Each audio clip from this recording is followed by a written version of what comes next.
Welcome, beautiful souls. Today, I would like to share with you all some information about the next solar eclipse, but not only about it, but the energies that surround it, because they are really interesting, really moving, and really help us to step into our future. So, let's begin. First, we begin talking a little bit about this solar eclipse because it will happen on March 29th, while Mercury and Venus are retrograde and trine with a direct Mars. The Sun and the Moon at that moment will be at 8 degrees 57 minutes in Aries. So, which kind of consciousness the eclipse awaken within us? Because the moon will eclipse the sun for a while, giving us some minutes of darkness to help us to go within and ask, which kind of consciousness have I had until now? Which kind of belief and ideas have driven me until now? Our ego-driven consciousness as humanity, has almost destroyed all life on earth, and with it, we have destroyed ourselves. Uh, Another question is about my personal needs have eclipsed my solar consciousness. The solar consciousness, I mean our hearts. And another question can be, I only have eyes on me with any relevance to other living beings around. So, better than talking about Aries, for example, the North Node, the planets, I prefer to focus on the deep energy that awakens or will awaken, in reality awakens, because we are now under the influence of the solar eclipse, and for some days, not only the 29th, although the 29th will be the strongest energy of the eclipse. So these questions are really interesting if you want, of course, to ask, but there's more because the sun and the moon are in Aries. And this reminds us that within us there's a spark of fire that gives us enough boldness and courage to start anew, to transcend the victim victimizer archetypes, or also, yeah, the victim and victimizer, and in this way being able to overcome the solar ego driven consciousness that has defined us as a humanity for millennia. It's also about lifting our heads and being able to say no to all injustice while recovering our battered individuality. In this way, we can ask ourselves who we are beyond our name, last name, titles, schools, definitions, place of living, politics, religions, excuse me. If we stripe ourselves of all of that, what remains? Or there is a void within us. Now it's time to search who we really are. The 9 degrees of Aries, its meaning tell us about being called to disperse the old thought forms and precipitate disorientation and then reorientation, being directed from our inner strength and power to push it, to push any boundary and direction.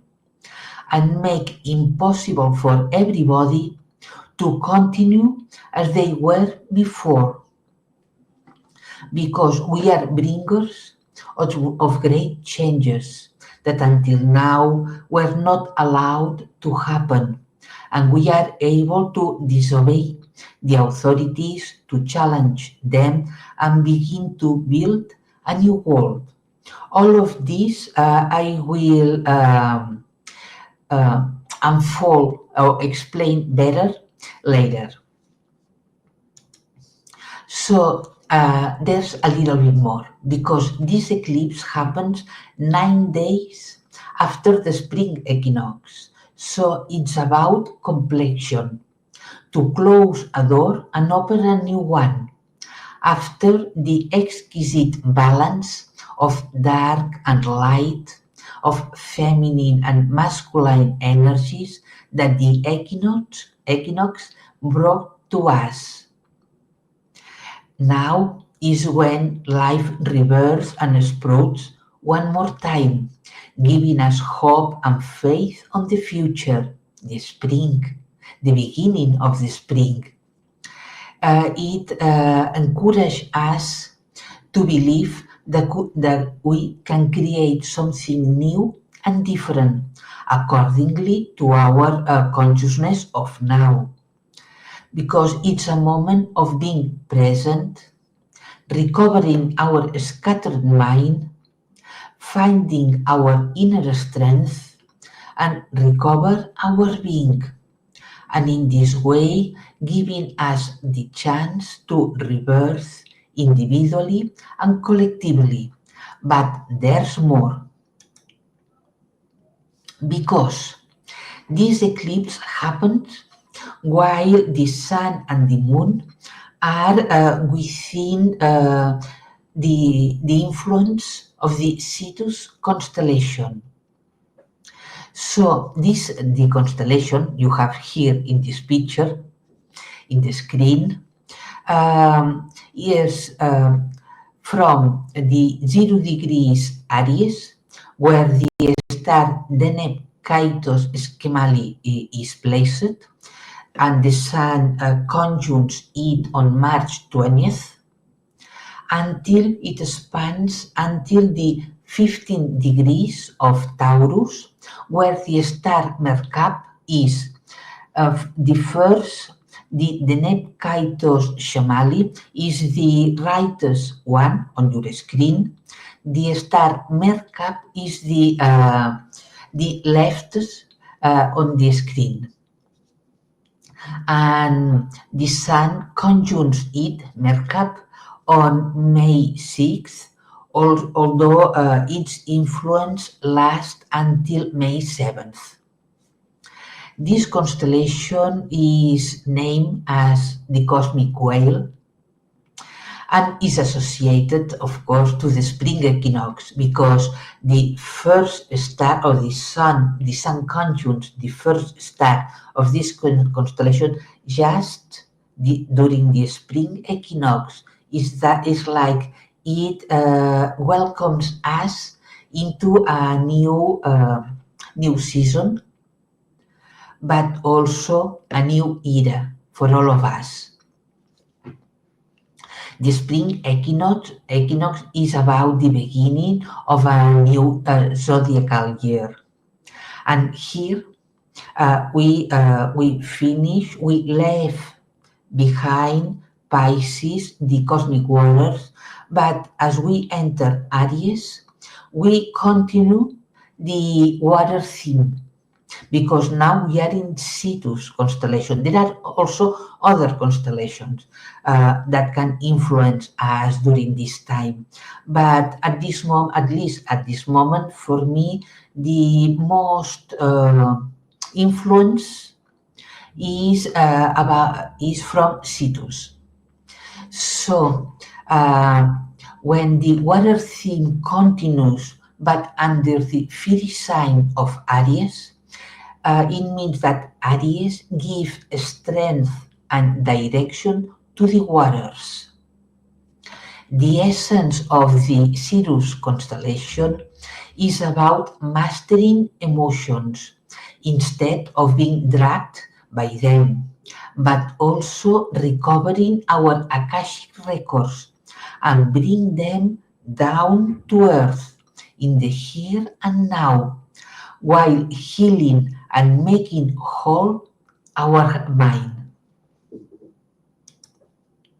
In Cetus live different kind of beings, physical and not physical. Some are in 3D, others in much higher dimensions. For example, here live the Emerter. They are a peaceful and advanced 5D grey civilization that work together with the Cetaceans. But and in the higher dimensions, 12, 13, 14 dimension, live mother whales, mother cetaceans, including octopuses, because the octopuses are precious guardians of the treasures of the seas. That is not about golden coins and objects, but the treasures of the seas are about unique light codes held by the waters, by the consciousness of the waters that help us to evolve, and also they hold and sustain the life here on earth. In these dimensions, 12, 13, 14, uh, the mother cetaceans and the octopuses hold and protect the Akashic records of the entire galaxy. The Akashic records are not only about memories, history, but about dreams. The dreams we had before coming to Earth. What we dreamed to create and materialize once being incarnated here on Earth. Because all had a dream, what we wanted to live, what we wanted to really create once being here on Earth. Maybe we don't remember that dream, but deep inside we know what we really want to live here, which kind of life, of society and humanity we want to live and become. And now it's time to recover those dreams and bring them here, in the here and now. But for that, we need to strengthen our minds and connect them with our cosmic mind. The cosmic mind, we can say, is the practical, creative part of our soul that not only dreams, but is able to give form to shape, give form our dreams and connect them to our bodies in order to be materialized. But how can we strengthen our minds and heal them? Because the human mind is broken. Maybe have tears with many gaps that make us vulnerable and manipulable. One way to strengthen our minds is connecting with the mother cetaceans, but also with archangels. But in reality, who are they, the archangels? I mean, lately I've been working together with some of them, so I will explain what I really know firsthand about them. They are the first human blueprint of this universe, or represent the first human blueprint of this universe, a blueprint that came from similar beings of other universes. They are from, or they live from 9D, 12D. They represent our highest human blueprint that we humans can achieve while returning to the primordial source, to the creator of this universe, to while evolving. Although part their blueprint also came from mother whales and winged felines. Because of that, within us there are all their potential and abilities. So they are the highest human blueprint. It means that within us is also this blueprint.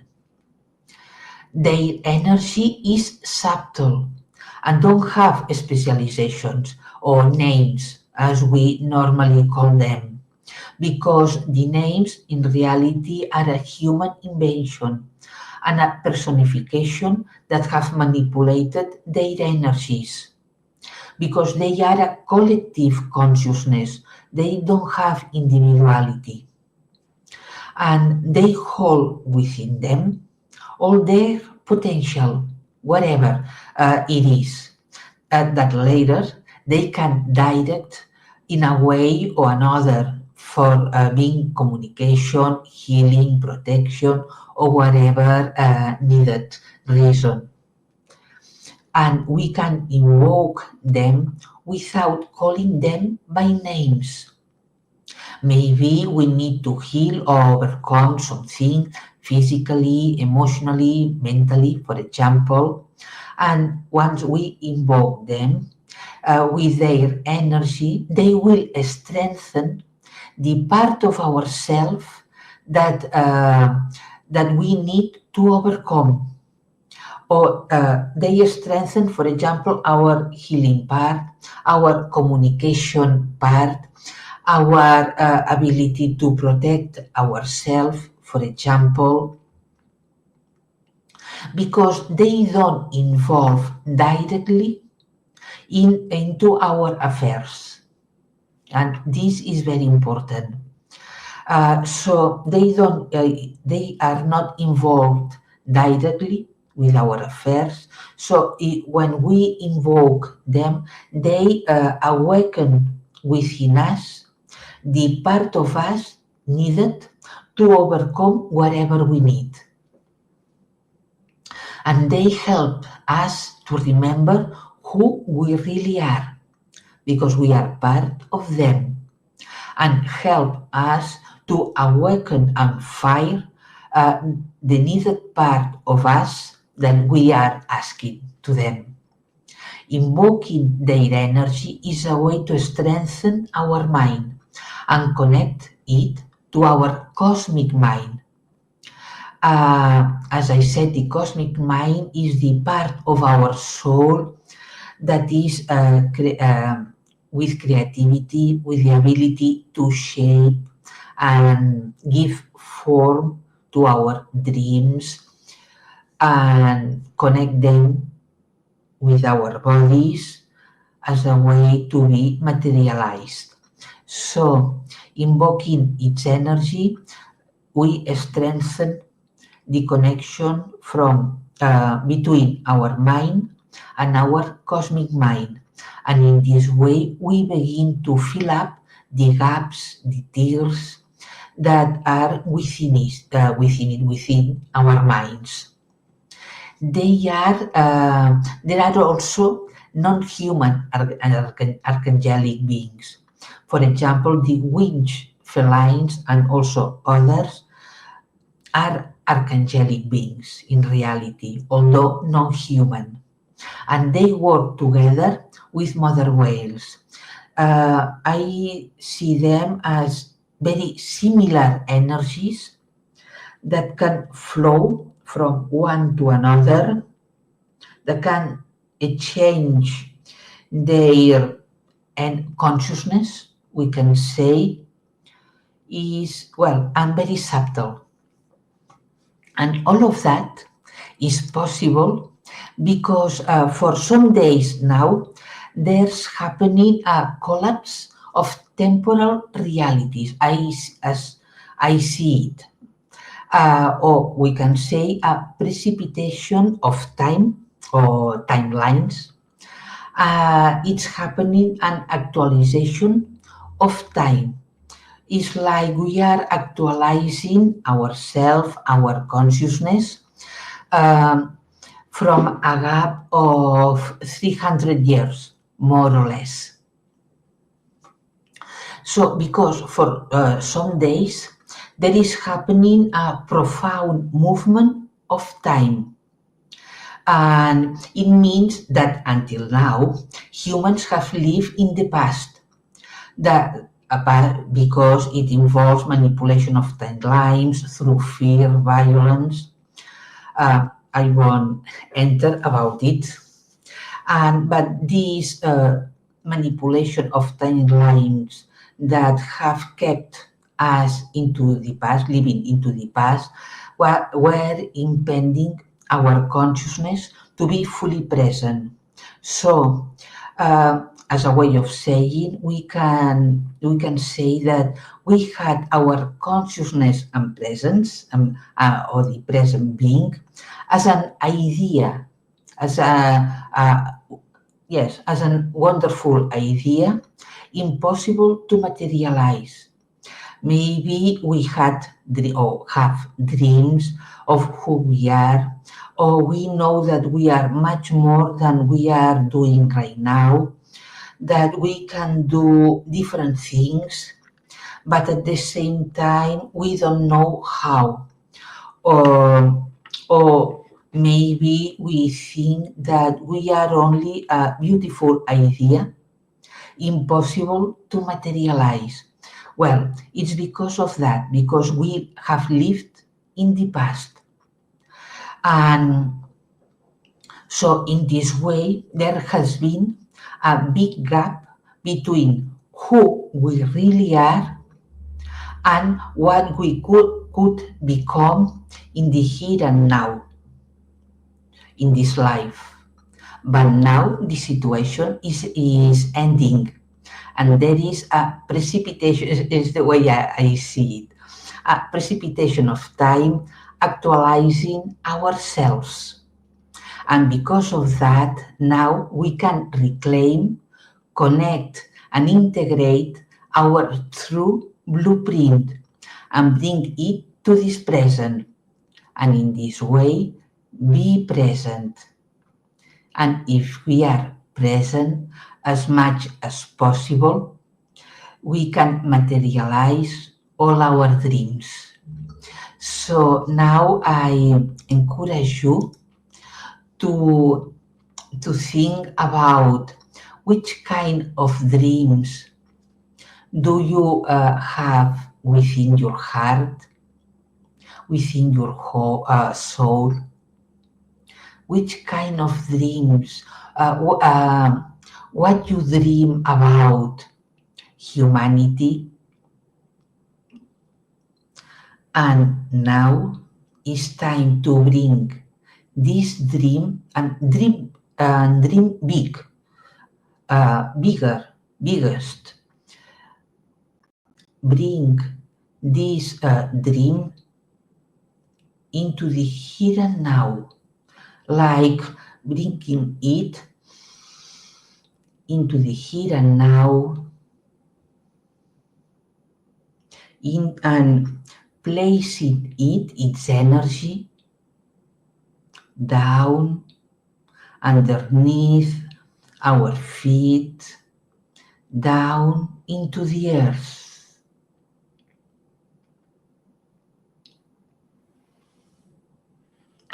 And as I said, we also can connect, invoke mother cetaceans, mother whales, archangels, to help us to bring our dreams into the here and now and materialize them.